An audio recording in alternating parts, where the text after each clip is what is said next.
Hi, everyone. Welcome. Great to see some of our students, alumni, and I see some members of our professional chapters logging on. Great to have everyone here with us. For those of you who I don't know, my name is Molly Tobin. I'm the managing director here at the Alexander Hamilton Society. For those of you who might be joining us for the first time, the Alexander Hamilton Society, or AHS, as we refer to ourselves, is a nonpartisan, not-for-profit national organization. It seeks to identify, educate, and launch young men and women into the foreign policy and national security space, imbued with the Hamiltonian perspective of strong and principled American leadership in global affairs. We operate on college campuses across the country. We now have over 1,600 alumni, many of whom are working in the foreign policy and national security space. If you're interested in learning more about what we do and to get involved with us, please visit our website, alexanderhamiltonsociety.org, and we'd love to connect with you. Today, it's my pleasure to welcome, as part of our America's Role in the World book series, Dr. Victoria Coates. A brief introduction, because her extensive work and breadth of experiences could legitimately fill the entire book talk and me just going through her bio. But Victoria is the vice president of the Davis Institute for National Security and Foreign Policy at the Heritage Foundation. Her personal scholarship focuses on building global energy security, countering predatory Chinese activity, expanding the historic Abraham Accords, and establishing a U.S.-led Middle East strategic alliance. She routinely appears on TV and radio. Her writing has appeared in outlets including Bloomberg, The Wall Street Journal, Washington Times. She previously served as the Deputy National Security Advisor for the Middle East and North Africa on the National Security Council.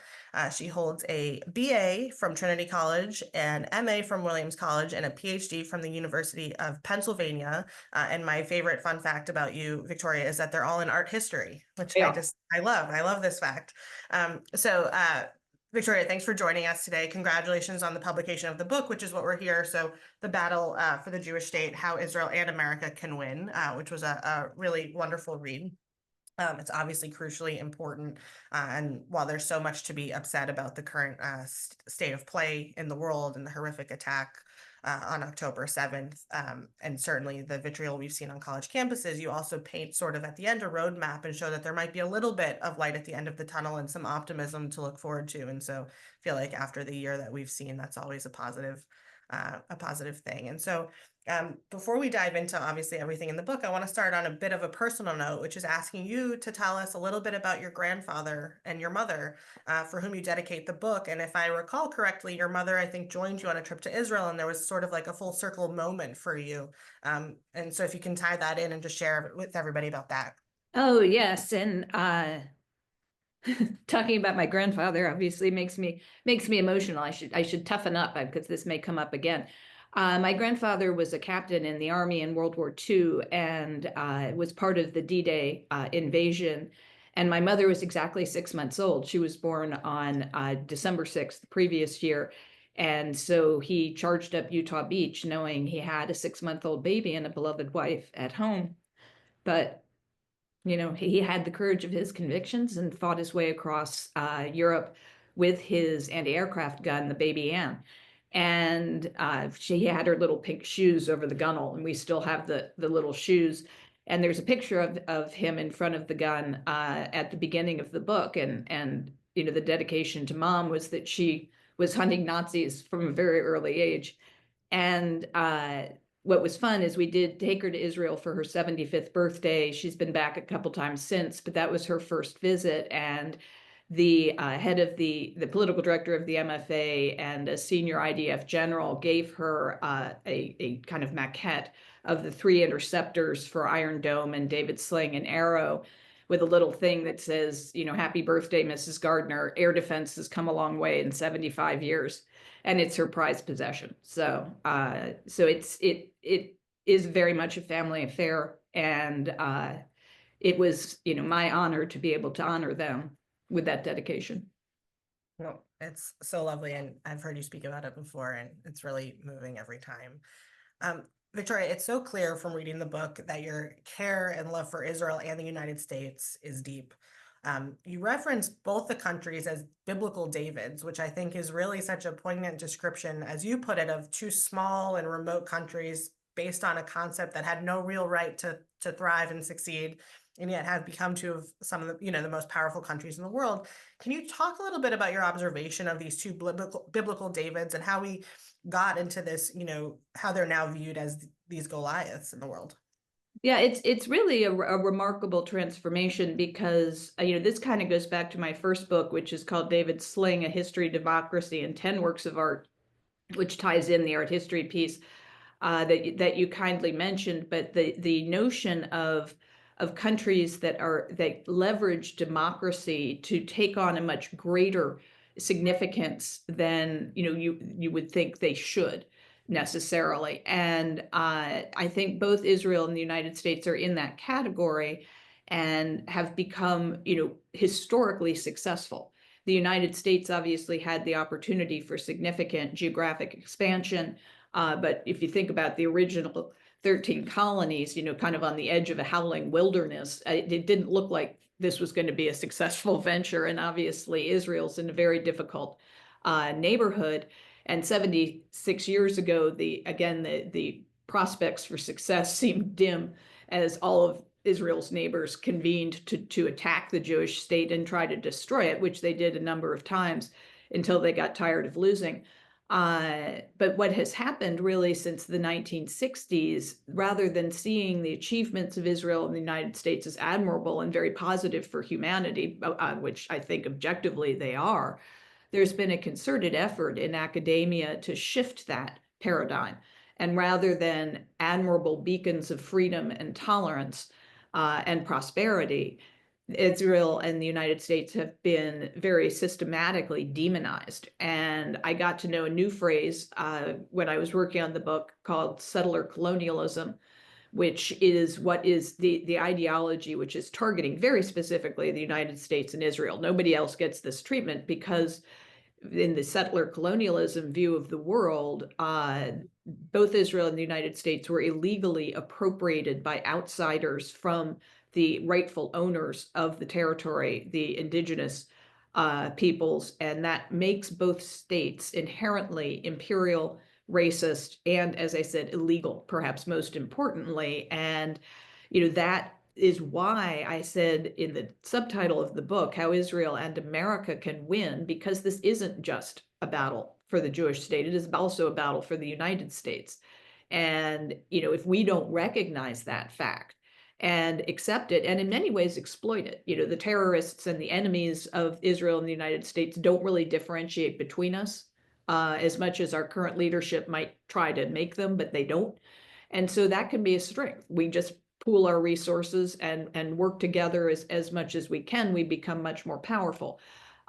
So that is the reality we face. As you mentioned, we're seeing this on our college campuses, on the streets of our major cities, much more than we're seeing it, for example, on the Arab Street, which is, one of the kind of fascinating things about the last year. And I was very honored. We had the book party at Heritage last night, and both the UAE and the Azerbaijani ambassadors came, as well as representations from the representatives rather from the Egyptian embassy and a number of other the Jordanian embassies. So I think there was no stigma there for that for Muslim majority countries. But it's much more controversial, obviously, on American campuses. So let me pull on that string a little bit and then we'll zoom back out. But you sort of call it in the book how the kids are not all right, and Senator Cruz frames it in the foreword of the book as the rot. And can you talk about sort of what you've seen on both college campuses, what you illustrate as even opposition within the current administration and different staff, these American Hamas support networks, as you sort of describe it in the book? First, I guess, talk a little bit about differentiating these different populations and how we're seeing this, not just on college campuses, but in our streets. But how did we get to a place where there is a moral equivalency being made between Hamas's savage attack and what is Israel's legitimate self-defense? Yeah, that actually really gets to why I wrote the book, Molly. And what I keep saying is I wish I didn't have to write it, but I'm glad I could and get it done. And have a wonderful publisher and Encounter and wonderful friends like the Alexander Hamilton Society that will help support it.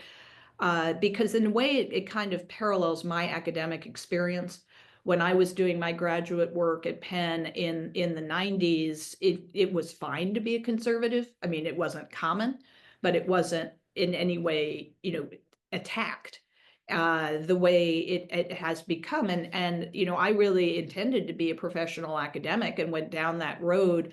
But by the early 2000s, I was becoming very uncomfortable.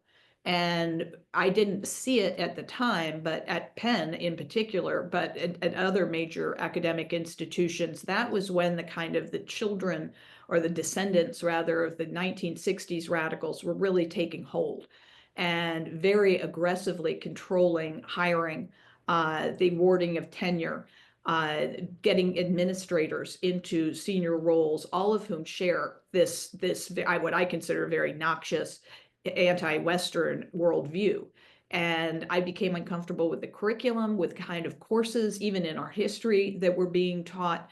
And that was when I decided to make a switch in my career path and get into the national security field. But that is when it happened. And it has gotten so bad that when I went to give remarks at Penn for the Free Speech Society last spring, I required 3 layers of armed guards. I had campus police, I had the Philadelphia City Diplomatic Police, that's a special element of the Philly cops, and Heritage wasn't satisfied with it, so they sent an armed detail. And there were more guys with guns in the room than there were audience members. And just because I wanted to go to Penn and say free speech is good and hating Jews is bad, and that was so radical. That's what's happened. And we had all of the howling wilderness of protesters out on the Lotus Walk. We had a keffiyeh wrapped around Benjamin Franklin's statue. It really is manifesting itself. And actually, Senator Cruz said this at the book party last night. It's also revealing itself. There is nothing subtle about this. They're not trying to mask it. And they are proud of their strength and their numbers and their organization. And they've created this kind of radical chic of the COVID mask and the keffiyeh to mask the identities of the not so innocent. And it is taking root. And one of the things I did was start to look at some of these syllabi for the courses that are peddling this to young Americans. And there is a whole bibliography of peer-reviewed, on the surface, very prestigious literature to support this, most of which delves into the illegality, as I said, of Israel and the United States. And so if you are a young person and you're taking these classes and what you're being taught is, that these are evil entities, the United States and Israel, and this is all being controlled by Jews, that becomes very apparent very quickly. And everything you do is legitimate to stand up to these oppressors. And it's been interesting. I'm sure everybody's been tracking the Luigi Maggioni case, the guy who murdered the U.S. healthcare CEO. He is that mindset where it is perfectly legitimate for him to go kill a CEO in protest against the evils of oppressive corporate America. That's legitimate. And if you look at the polling, particularly among young people, about half of them say yes, that is that is a valid way to express your grievances, because the oppressors have no rights in that scenario. So that's what we're seeing on college campuses. The good news is that as I said, it's being revealed. And the extraordinary cost of sending your children to these schools, which is now at $100,000 a year, you start to wonder, is this a good use of resources when our academia is so tainted by this? So one of the things I think, Victoria, that you do in this book that's so you obviously have such insights to provide, and certainly your time in the previous administration and all of that. But one of the things that you do is really detail a really thorough history of sort of Jewish inhabitants in the land of Israel, but also the relationship between the United States and Israel, and that relationship that actually predated the state of Israel. And so what was the founders' relationship sort of with the Jewish community? And so one of the people that you reference throughout the book is Zev Jabotinsky. And so can you briefly share for people who aren't familiar who he was and why his writings and perspective were so informative to you and this book? And in many ways in his writings, you sort of portray them as a full circle moment, given he wrote these a century ago, and they're seemingly more relevant than ever. No, he really is. And I have to thank my dear friend Doug Feith for introducing me to Jabotinsky a couple of years ago. And we've had a lot of very serious discussions about his thought and writing. And he was sort of the next generation from Theodor Herzl, who actually did go to the Holy Land, which Herzl never did, and or not to Israel, and started the formation of the Jewish state. He obviously predated it, and he writes in 1923 this seminal essay, The Iron Wall, and it's what gives Iron Dome, Iron Beam, their names, because what Jabotinsky lays out in this essay, and a lot of people condemn it because he is a man of the early 20th century. He is not politically correct. He is not sensitive to the settler colonial issue. And so he uses words like colonize as not negative. He sees this as a positive thing. And he talks about how, if there is to be a Jewish state in the Holy Land, that the Arabs are always going to oppose it, that their plan A is going to be the eradication of that state and the eradication of the Jews. And while they think that is possible, there is no plan B. And that is a reality. And they may say there is, but they're lying. And so you have to accept that plan A is eradication. And the only way to get to plan B is through this iron wall, through impregnable defenses that finally lead them to believe that they cannot execute plan A. It is not possible. And then they might get to plan B. And it's actually the quote I picked for the back of the book. I mean, Jabotinsky says, once they get to plan B, all things are possible. We can come to agreements on, territory, on boundaries, on, refugees, on all these things, but only when we get to plan B. And one of the things that was fascinating in the first Trump term, and we could talk about this some more, but what happened with the Abraham Accords is some Muslim majority countries realized that not only was Israel not going to go away, but they didn't want it to go away. They wanted what Israel had to offer, and that was really, I thought, a miraculous shift, a wonderful shift. And as I said, welcoming those Muslim ambassadors and representatives of their countries, for a book about Israel. I mean, 8 years ago, that would have been impossible to imagine. And instead, it was happening out in the open. Nobody was trying to hide it. So that's a sort of a hopeful development. But Jabotinsky's warning of you can't lull yourself into the false assumption that they're going to be reasonable if they still think plan A is possible. And that's really what we saw on October 7th. So one of the things you do in the second chapter of the book is really spending a lot of time detailing the history of Israel as both the biblical and historical homeland of the Jewish people, and talking about the different ways of aliyah, of immigration. And the history is something that many people don't know, which is sort of tying back to what we're seeing on college campuses, which is really like a lack of fundamental basic understanding of the history of Israel. And you even go as far back to quote Washington and Adams, and clearly painting the history so plainly for readers, I think, as you see it as a necessity and something, that needs to be in the lexicon. And, you show the relationship in the early days of the founding between America and the Jews, and the relationship between Judeo and Christian values. I mean, why is this so important for you to pull this string? I mean, you do it pretty throughout the book. I mean, do you view this basic understanding of history, people understood this actually changes some of what we're seeing on campuses? Or do you tie this back to sort of the next question, which we'll get into, but which is how to look at Israel from more of a pragmatic and strategic position rather than a moral religious one? I would say actually both. I do think the whole issue of the foundation of both modern Israel and the United States on Judeo-Christian values is critically important, because one of the things the critical race theory, the settler colonial folk do is they call into question the very existence of Judeo-Christian values, because they consider them, again, racist and oppressive. which is sort of extraordinary when you delve into what they actually are. But I think, that is really important information, as with these kind of history of how modern Israel came to be. Most people think, oh, it was just a response to the Holocaust. And I do talk a lot about the Holocaust in the book. Albert Einstein shows up and plays kind of a fascinating role in foreshadowing what was to come in America academia. But it wasn't just that. Obviously, the Holocaust was a catalyst. It's probably the only reason the United Nations actually ratified the existence of Israel. But it went much deeper than that. And I think as the events around the foundation of Israel go from being current events, and I hate to date myself this way, but when I was born, Israel was 20 years old. That was a current event.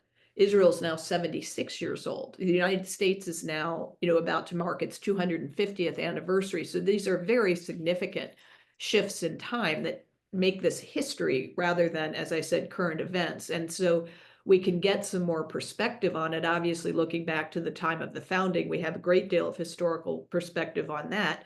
But I think critically, to establish the moral rectitude of our countries, looking back at those founding documents and founding statements and the intentionality with which founders like Washington and Adams, and then Abraham Lincoln, very specifically include and reference the Jewish tradition as well as the Christian tradition. I think that's important to understand. So talk to us a little bit about a large point you make from the book is to understand the U.S.-Israel relationship from a strategic standpoint, a strategic position. And it's not to eliminate a moral or religious one, but it's that people have to view this a little bit differently to see Israel as a strategic partner. I mean, can you talk about how you see sort of the relationship having morphed over the years? And you referenced the Truman recognizing Israel in the first 11 minutes, and one could argue that was from a moral position, but we're obviously, as you say, 76 years later, your angle is that it should be viewed from a strategic position. And so I think just sort of walk people through that progression.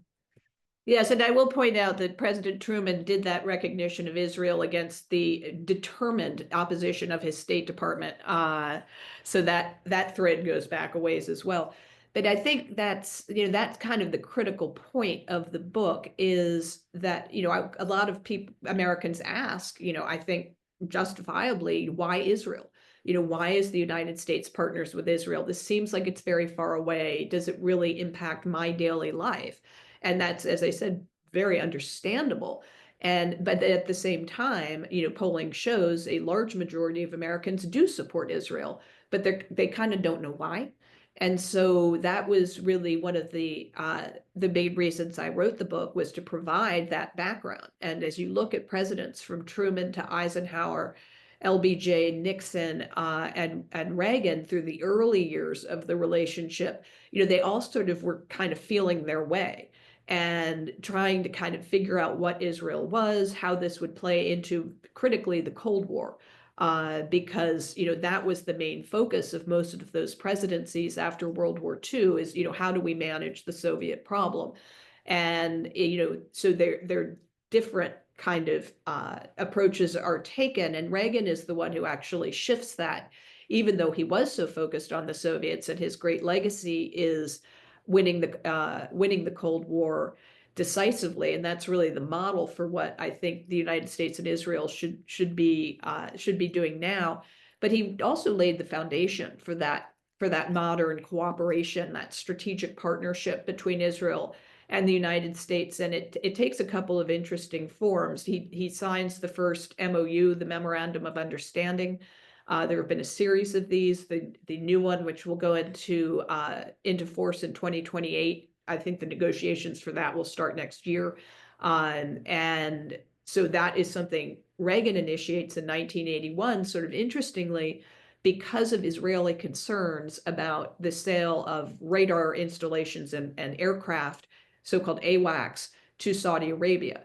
And the Israelis were developing their version of AWACS. They did not want the Saudis to get that capability. In 1981, they were still concerned about a direct attack from Arab neighbors. And so that is why AIPAC was born, was literally to lobby against the AWACS sale. And the way Reagan kind of squared that circle in 1981 was the MOU, which lays out the commitment of the United States to maintaining Israel's qualitative military edge, which is in a way a kind of a Cold War translation of what we did in Europe, where the Russians and the Soviets were always going to have overwhelming numbers of people. So we committed to Europe's QME, to their technological edge that would blunt that. And so this is the Israel versus the Arabs version of that. Reagan also signed the first formal intelligence sharing cooperation. And as I say in the book, there's a lot about that I can't say, but I can say it's critically important to all of our safety. And then finally, the first free trade agreement the United States ever signed was with Israel. And so this was not just a security pact, although that was critically important, but there was more to it. And so I think, looking at Reagan and the direction he put this relationship on, you can then, over the next 40 plus years, see how that has matured and become a critical component of America's national security architecture. Yes, in the Middle East, but it's really becoming a global partner as well. And that is enormously important to the United States. And so, that's kind of the case I want to help folks make when they say, why should I support Israel? I want to get us to talk about obviously what happened on October 7th and where we are, but in doing so, I sort of want to pull back to your time and what will soon be the first Trump administration. And one of the other things you write about in regards to Reagan in the book is that it was actually Secretary of State Schultz who actually recognized the PLO as a legitimate negotiating partner. And that might have been sort of the start of what you say the American president's obsession with trying to get a deal through. And so can you walk us through, certainly through your time serving in the Trump administration, what you saw going on? Obviously, there was historic decisions. There was the Abraham Accords. There was the moving the embassy to Jerusalem. There was a recognition of Israeli sovereignty in the Golan. And and obviously the naysayers said it was gonna, the Middle East was gonna blow and everything. And so if you can set the stage for us of obviously what that was like and be really a firsthand seat to all of that, but then how that sort of led us to where we got to on October 7th. I mean, the differences is really quite jarring. No, it's also funny to now get a little bit of perspective on the events that we participated in between 2017 and 2021, because those are still very much current events in my mind. But it was an interesting trajectory, because in 2016, you had John Kerry come out and say with great authority and conviction, there has to be a Palestinian deal with Israel before there can be any further peace deals, like the normalization deals with Egypt in 79 and Jordan in 94. And that was on both sides of the aisle conventional wisdom. And that had been repeated over and over again. And it was absolutely the mantra for the Obama administration. And they were very, very harsh on Israel, trying to get concessions, even while Israel's in shooting wars with Gaza, for example. They kept insisting on this, on this deal with the Palestinians, regardless of their behavior. And I think, it goes back to, the early 70s, when the Arab nations decided, actually, we don't want to attack Israel anymore. It's painful and we lose. And they kind of stopped that. And it's what then leads to the normalization with Egypt.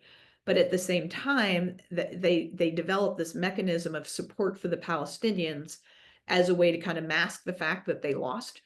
And so the Palestinians are elevated into something they're not, which is a de facto nation state. And, that was the kind of the key failure here is, if you insist over and over again that the Palestinians need a state and it's going to take these forms, and they are a cause, not a state, these things can't really come together. And especially as Israel goes on its very dramatic trajectory over those roughly 50 years towards being a very powerful, successful secure nation state, the disparity is just incredible. So when we came in, the kind of knee-jerk impulse was, yes, to be very supportive of Israel. And President Trump gave a really fantastic speech at APAC in 2016, kind of laying out what he wanted to do in the pro-Israel space and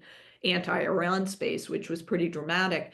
But at the same time, we all assumed we were going to have to work on a Palestinian deal, and we did. I was directly attached to Jason Greenblatt and Jared Kushner's shop for a year, working on that plan with Ambassador Friedman and Aryeh Lightstone.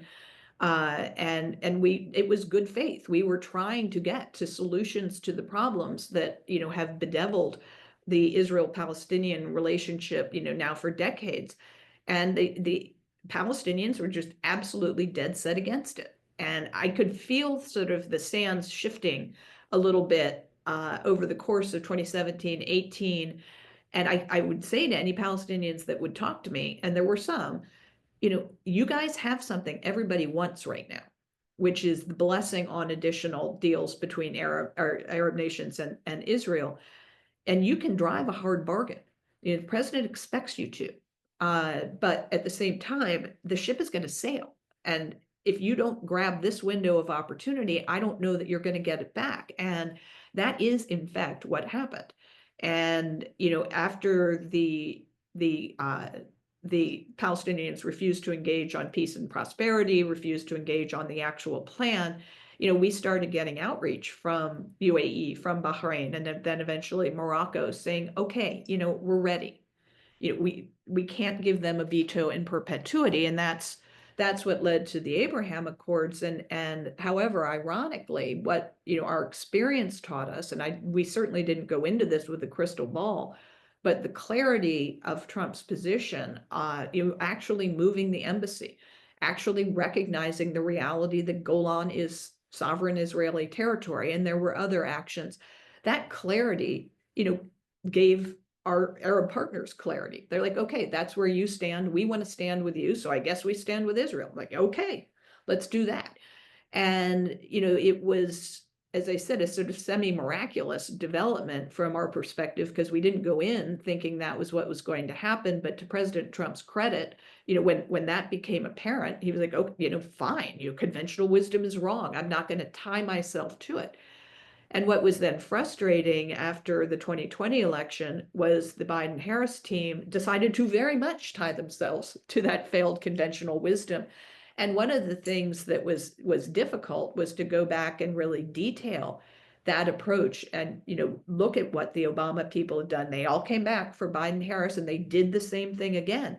And, even though President Trump thankfully won the election on November 5th of this year, I think it's really important people see that as a deliberate policy approach on the part of the Democrats. They say this stuff publicly. Obama said, I'm going to get rid of the no daylight policy of George W. Bush because it didn't lead to peace. So I'm going to publicly air my differences with Israel.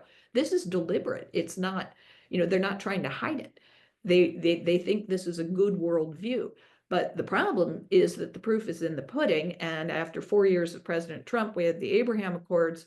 After 3.5 years of Biden-Harris, we had October 7th. And I mean, those are the results. That is what you will get if you flood money into the territories and you flood money into Iran and you don't exert oversight and you stop collecting intel on Iranian proxies. This is what they will do. It goes back to Jabotinsky. And so that, is that component of the book is really trying to detail these two different policy approaches, because obviously for better or ill, we're going to go back into another election cycle for 2028. And, I think these two worldviews need to really be, front and center. So let me ask you one more question before we get into October 7th, but that is, you talked about sort of the money flooding in, and can you set sort of the stage in the year, I mean, it's really decades, but in the years immediately before October 7th, of sort of the international community's approach to the Palestinians, including the funding, the NGOs, the international aid, because post October 7th, you heard about UNRWA, you heard about all these people participating, and I don't know that everybody had a real foundation and understanding of what those things were and those efforts were ahead of time. And so the amount of money that was really being funneled in. No, it is shocking when you start to peel back that onion, the amount of money and the lack of oversight of it. And in a way, it's as if it's kind of a moral penance for the global community to keep funding these Palestinian institutions to make themselves feel better about themselves. And President Trump again questioned the wisdom of that. And especially after President Abbas gave a particularly noxious speech at the 2017 United Nations General Assembly, he's like, why are we funding these people? They hate us. They don't even have the good manners to, when they're on our own soil, to thank us for all of the generosity of U.S. taxpayers, and we cut the funding. And again, a prediction was that the sky was going to fall. This was going to breed a new generation of radicals. And if you look at the way, and I don't encourage anyone to actually do this, but the way the United Nations funds these institutions, the way they do it is they front load the US contributions. We historically have given our money to the United Nations Relief Works Agency, or UNRWA, which is technically supposed to provide schools and medicine and hospitals to the Palestinians. The United States would give the bulk of the money, and they would give it in January. And then everybody else would pledge money, which they would not give. And every October, there would be a big financial crisis for UNRWA, and the United States would have to give a second emergency donation.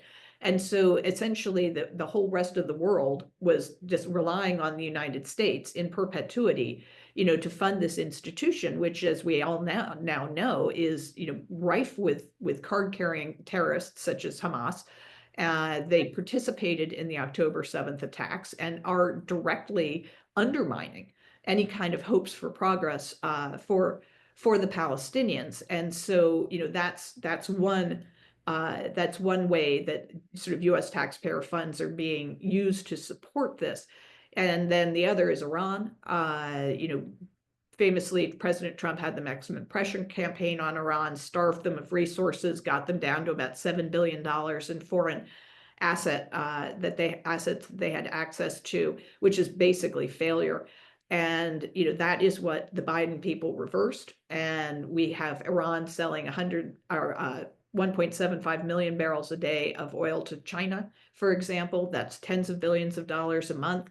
They are accessing all sorts of assets that had been frozen under the Trump administration, and they are pouring that money dollar to dollar into terrorist proxies and their military and their nuclear program. And so what President Trump will inherit now from President Biden is a much more dangerous Iran, much closer to a nuclear weapon, possibly at breakout. And that is all because that's where they spend their money, and hoping that they're going to do otherwise. And I remember John Kerry assuring us in 2015 that all the money from the original Obama era nuclear deal was going to go to cancer research. I quote this in the book in case anybody doesn't believe me. This did happen. No, it doesn't go to cancer research. It goes to terrorism. And so, that was, again, a reality that President Trump realized, and President Biden, living in an alternative reality, reversed. I'll also note with Iran, obviously this year was the first time that they directly attacked Israel through their 2 drone attacks, which obviously we can get to. So let's talk about October 7th, which is the reason that you wrote the book. And just, I mean, Victoria, as you were seeing what was going on October 7th, the news was coming out. As someone who was not in government at the time, had spent numerous years before working on these issues hand in hand. I mean, what was your just gut reaction to seeing what was going on? Oh, it was just horrifying. And, especially having watched what had been going on in the previous 3 years, you could feel it building. And I was actually wrong. I thought it was going to come out of West Bank and out of the refugee camps, notably Jenin, where the Iranians were funneling in a lot of weapons. And that is starting to hot up right now. But in the summer of 2023, Congressman Chip Roy and I had an op-ed in the National Review about how all of the funding that had gone into the Palestinian institutions was going to result in a major terrorist problem. And as I said, we were wrong. We thought it was going to be West Bank, but Unfortunately, it wasn't a surprise. The ferocity of it and the savagery of it was somewhat of a shock. And apparently, what had happened is after the 2021 Gaza war, Sinwar realized that the military leader of Hamas realized that the Iron Dome system was really neutralizing their ability to attack Israel with rockets and projectiles, and that he had to come up with another strategy. And that's when he had the idea for October 7th, and then worked on that for the intervening years, that Israel wasn't prepared for that kind of attack. They assumed rockets rather than a direct hand-to-hand combat. And what was truly shocking, and this was not reported in a lot of the mainstream American press, is that you had the first wave of Hamas fighters who broached the security barrier and came into southern Israel, followed by a group from the Palestinian Islamic Jihad. So these were trained, terrorist fighters, militants. But then you had the everyday so-called Palestinian civilians of Gaza follow them through the fence and participate in the bloodletting. And these are people who were employees of UNRWA, for example. And it's what makes it really difficult to differentiate between the terrorists and the everyday Palestinians, is that they're increasingly becoming one. And that was shocking and horrific. And then to see the delight they took in this.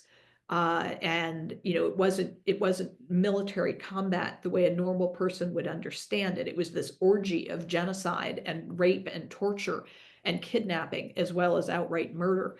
So it in my mind, it should have been just shocking to the civilized world. But what was amazing is literally the next day we had those pro-Hamas protests start on American campuses, as if they were waiting for the sign.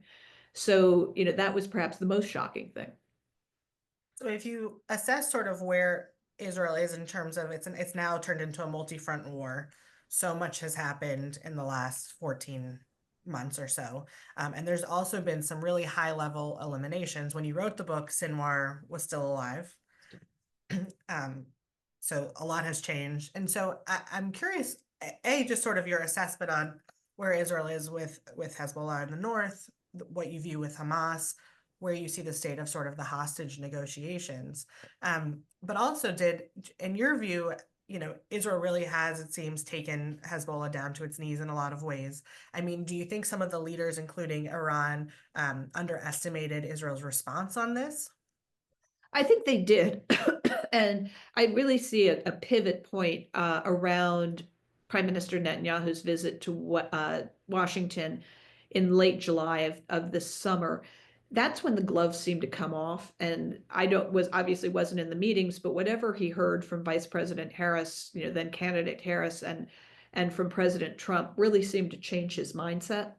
And that they much more directly started going after Hezbollah in the north, and that's the extraordinary pager operation, the elimination of all of the leadership of Hezbollah, the targeting of all of the weapons depots in particularly in Beirut, which they had avoided attacking before, and then very aggressive actions in Gaza as well, the elimination of Sinwar. I really think they could have tipped me off about that, and I could have gotten into the book, but that we'll put that in the second edition.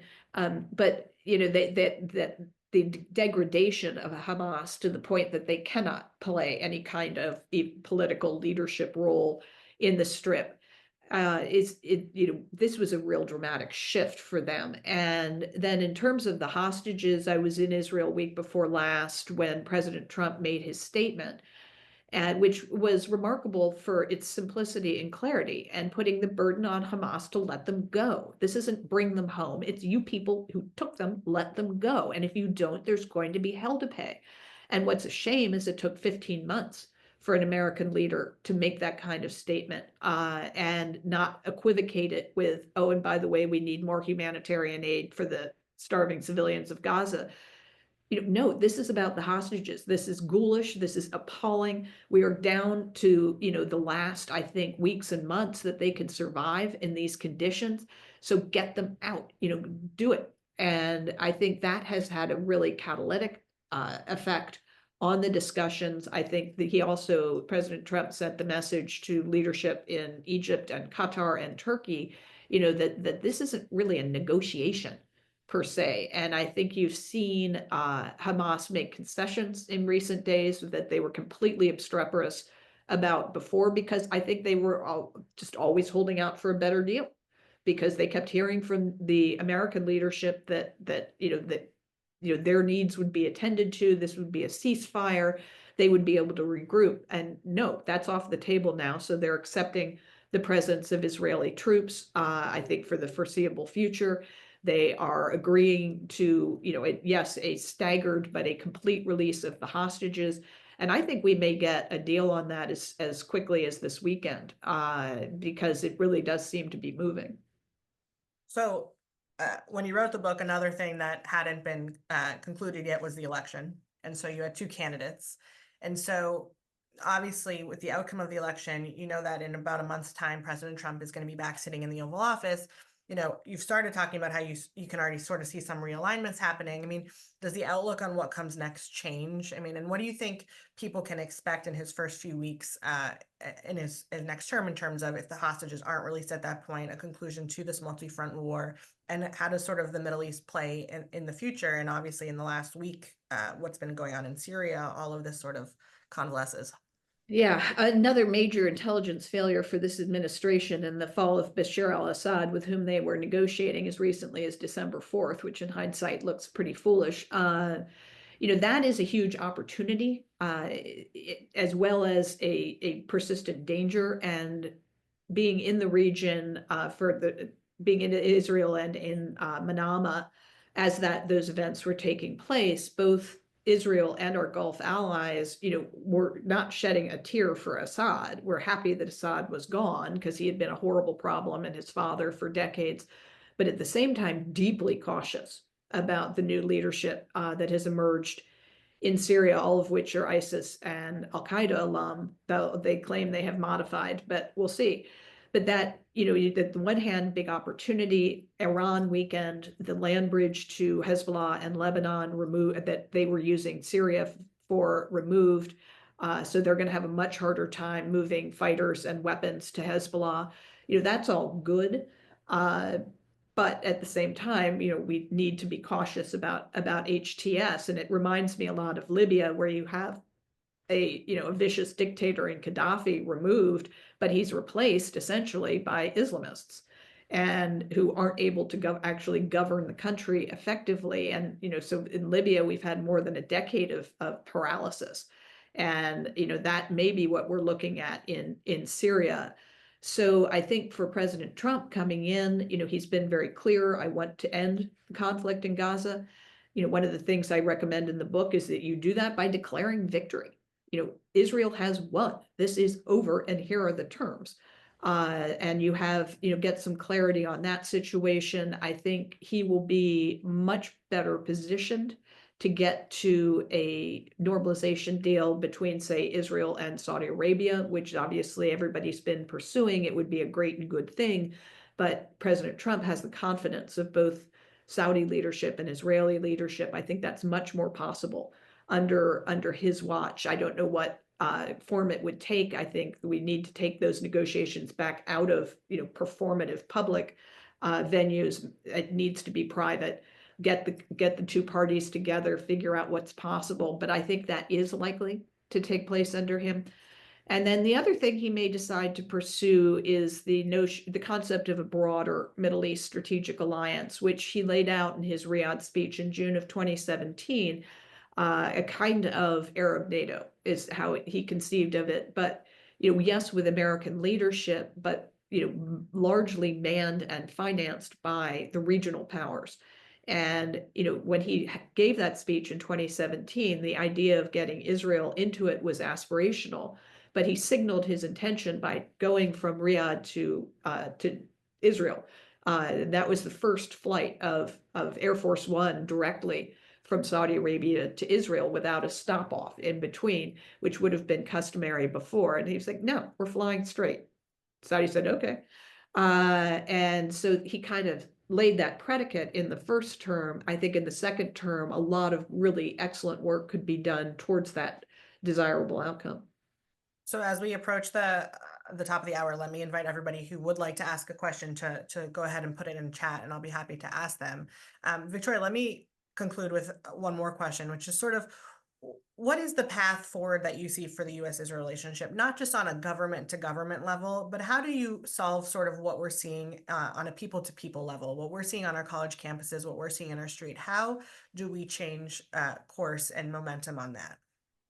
I think there are probably two paths, Molly. I think on the people to people level, which is critical, we both need to, in a way, normalize Israel with our younger generation. And one of the things we're looking at Heritage is, starting regular travel to Israel for our interns. We have, as your members probably know, 3 classes of interns a year. There are various ways we're approaching this opportunity, but I think getting American future political leaders over to Israel to understand, not to indoctrinate them, but just so they can see the reality of the country is one thing we can do. And then we can also, on the other side of that coin, really inflict penalties on these people, because what they are doing is providing material support for designated terrorist groups, and that is illegal. And so, the Holy Land Foundation case is the original one where you go after the funding for these groups. That statute that was the basis of Holy Land can be expanded. President Trump has talked about going after federal funding for the universities that foster this noxious genocidal view. And I think that would be a very productive thing, because as a former academic, I can tell you the one thing they care more about than parking spaces is federal funding. And so, the viciousness with which the other elements of the faculty will turn on the law schools and the Middle East studies folk, even if they share their views, but if their funding's held at risk, the gloves will come off very quickly. So, that is possible. And so you need there to be both financial and legal penalties, real penalties that these people will face. And as I said, I don't think they're going to do it out of the goodness of their hearts or because they're suddenly going to realize that hating Jews is bad, but they're going to do it out of sheer self-preservation. And that will be progress. And so I think we just need a couple of those as kind of warning shots. Some of it can be done on the state level, some of it can be done through Congress, some of it will be done by executive action. But I think that is very necessary work we have to do here in the United States, recognizing that we have a problem and we need to solve it. So one of the questions that someone just sent in is sort of asking for you to talk a little bit more on the geostrategy as it pertains to sort of the Plan A, eradication of Israel, plan, otherwise they refuse to consider Plan B. How do you sort of see the Abraham Accords and engagement with other Middle Eastern, North and African nations, engagement with Israel means for long-term progress towards Plan B? No, I think it's the key to it. And if you look at the original normalization deals with Egypt and Jordan, as desirable and good as they were, they didn't have that kind of broader component of economic cooperation that is central to the Abraham Accords. And what it's one of the many kind of tragic things about the Palestinians is that they made normalization a dirty word. Who says normal is bad? Normal's good. And they made any kind of economic cooperation with Israel the equivalent of selling out.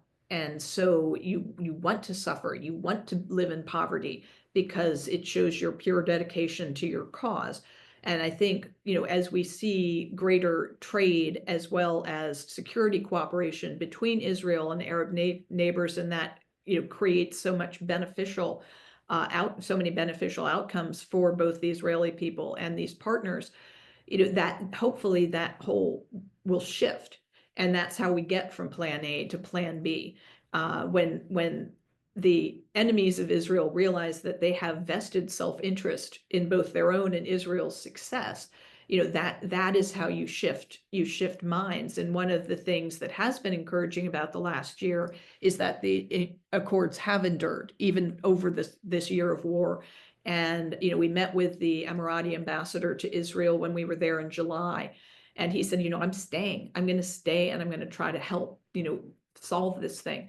Trade between Israel and Bahrain and Morocco and UAE all expanded this year. Not as much as it could. There's tons more that can be done. But and those opportunities are there. And, the fact that it didn't contract, it didn't go away, is really encouraging and makes me hopeful that under President Trump, we will get to more of these deals. So let me ask you the next question, which is sort of about Iranian influence, particularly, in funding hatred of Israel. And so given Iran's recent failures, how optimistic are you that the next administration can actually shine a light on some of the hardcore foreign malign influence? Obviously, it's not just on with Iran. We had an event earlier in the year on CCP influence in higher education. So how optimistic are you on that in the next administration? Yeah, no, I think Iran, and interesting that you raised China there, because one of the other differences the incoming Trump team will face is what I call CRINK, China, Russia, Iran, North Korea, increasingly acting in concert and openly. And you have, a 2021 deal between Iran and China for, 25 years, $400 billion of investment, increased oil sales. You have the partnership without limits between Xi and Putin in 2022. So this is happening out in the open. And, Iran is getting so much economic backing from China at this point, and it is becoming so dependent on China, that those problem sets are sort of morphing. And certainly, as we were discussing, Iran, when given economic relief, this regime pours it into malign activities, things that are terrible for the planet. And pretty much everybody realizes, including the Iranian people, how malignant they are. But one interesting underreported story this week is Iran is undergoing an internal crisis over energy prices. However ironic that is, because there should be one of the world's great energy producers, and they can't get reasonably priced gasoline to their people. And they've heavily subsidized it in the past. They are having trouble paying those subsidies now. And that is really creating a crisis for them. And I think that is something President Trump will take a very close look at. He will try to make it worse for them rather than trying to provide them with additional economic relief. And that's one of the fundamental differences of approach that's in the battle for the Jewish state. Is Obama and then Biden decided that they were going to try outreach to Iran as the offset to Israel, and that maybe that would bring peace to the Middle East. It has demonstrably failed twice. So hopefully we don't go down that rabbit hole again in the future. But I think President Trump will take a very, very different attitude. And and I think he will continue to say what he means, which is, if you people will knock it off, stop pursuing a nuclear weapon, stop, spreading terrorist mayhem across not just the Middle East, but the globe, I'm not going to do anything to you. But until they make those decisions, I think he will be very aggressive toward them. So let's try and end on a more positive note, since the whole conversation feels sort of depressing in a way. Given It's the Middle East. It's the Middle East and October 7th, but given what you've seen in the last 14 months, there's so much negativity that's come out. There's so much what we've seen on the college campuses, what we've seen in sort of some policies and disagreements that you've seen on the public sphere. What is one thing that you've really taken to heart that you thought was uplifting in the last year, that you thought gave promise to hope, whether that was your engaging with Israelis when you were in Israel, something that gave you hope for a change in the sea, whether that's perhaps an incoming administration or a change in policy? But what's sort of like an optimistic angle that you've taken from what has been a really abysmal 14 months in so many ways? It has been rough. And, when you tangle with the Middle East, part of the price of admission are horrible, intractable problems that can't be solved over decades. But really what gives me hope is November 5th. And, having been told over and over again, that there was, waning support for Israel among the American electorate, that there was increasing pro-Hamas sentiment, that this was going to be a very close election in part because of that.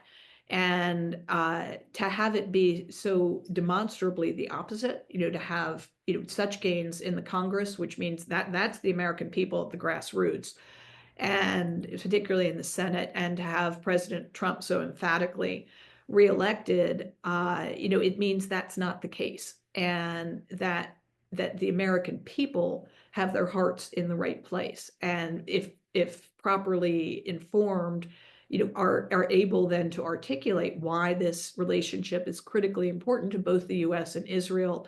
And especially as we turn our attention to the bigger problem of China, we need Israel, in our corner to win that fight. So I think the election, really put the lie to the left's mantra that as I said, support for Israel's waning. We don't have to put all our eggs in that basket. We can look for alternatives. No, the American people are absolutely on the right track. And so, that gives me a lot of hope that that is part of the mandate that President Trump will be taking up. I'm very encouraged by the folks he's choosing to staff him and support him in all of this. We've got great warriors for Israel and Marco Rubio and Matt Waltz and Pete Hegseth.